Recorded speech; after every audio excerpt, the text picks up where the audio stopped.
এই যে দেখুন, এক গরিব বাবা তার মেয়েকে নিয়ে স্কুল থেকে বাড়ি যাচ্ছে। বাড়ি যাওয়ার পথে মেয়েটি যখন একটা আবদার করলো, বাবাকে বলল, বাবা আমি রেস্টুরেন্টে খাবো।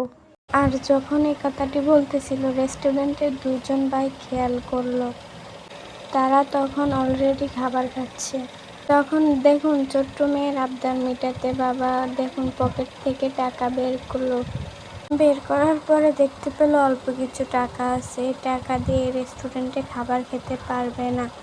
তখন বাবা আফসোস করতে লাগলো। মেয়ের আবদার না পুরাতে পেরে বাবা এক পর্যায়ে কান্না করে দিল এবং মেয়েটিকে বোঝাতে লাগলো তার কাছে ওই পরিমাণ টাকা নেই।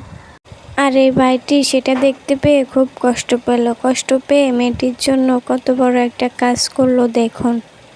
এই অসহায় বাবা মেয়েটিকে খাবার না খেতে পেরে চলে যাচ্ছিল।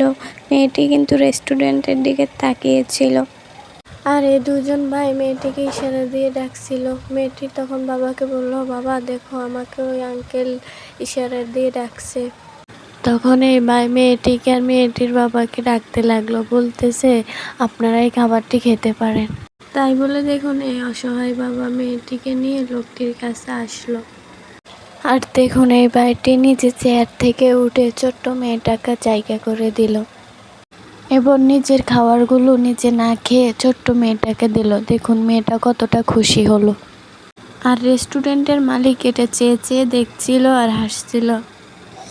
এক প্রকার রেস্টুরেন্টের মালিক এই লোকটির কাজটি দেখে খুবই খুশি হলো।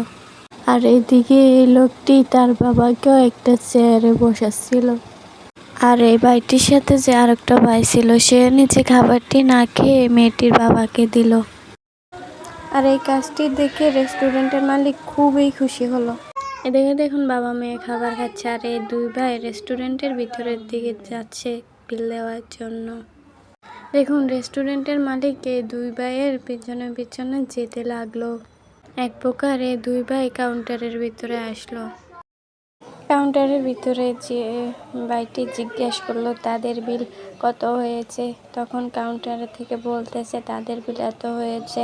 যখন এই ভাইটি টাকা বের করে দিতে যাবে তখন রেস্টুরেন্টের মালিককে টাকা দিতে দিল না।